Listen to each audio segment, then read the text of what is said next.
Hello everyone, Minuteless Meditation here, and it is Tuesday, February the 10th, the Feast of Saint Scholastica, sister of Saint Benedict. First reading, 1 Kings chapter 8.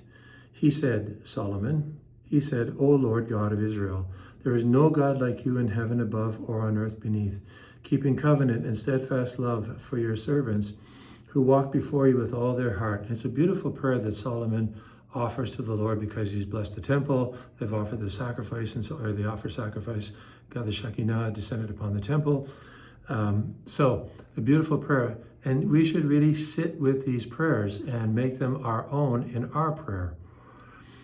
And then realize they're not, it's not just a transfer of information or a transfer of beautiful prose.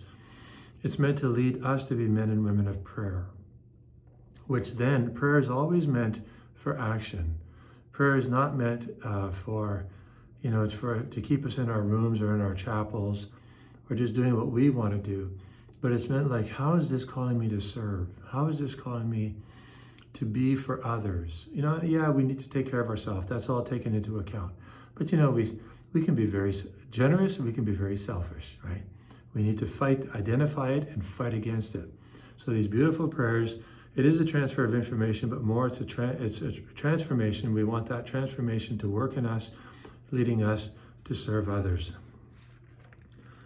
Over to the Gospel, Mark chapter 7. So the Pharisees and the scribes asked Jesus, why do your disciples not live in accordance with the tradition of the elders, but eat with defiled hands? Jesus said to them, Isaiah prophesied rightly of you,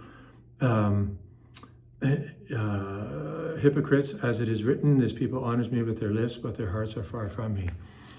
It's not a good thing to actually challenge Jesus. But they do it because they don't believe him and they just want to trap him. And Jesus basically points out that it's not what goes into the body that matters, but what comes out. And, the dietary laws had a purpose, but they had a purpose. They weren't an end in themselves. And the apostles were actually striving to be disciples of Jesus. They were being purified of their imperfections, and that's really what the purpose of the law is, to help us become like God. Not just to be, spotless and, on the outside, but truly to be transformed on the inside, to have a circumcised heart, to be aligned with God's will and doing God's will. Not just aligned with it, but doing God's will. So you and I have to go throughout our day and all our devotional practices. Are they leading us to do God's will or just make us satisfied that we've done a bunch of nice, wonderful things? Good question for all of us. God bless you.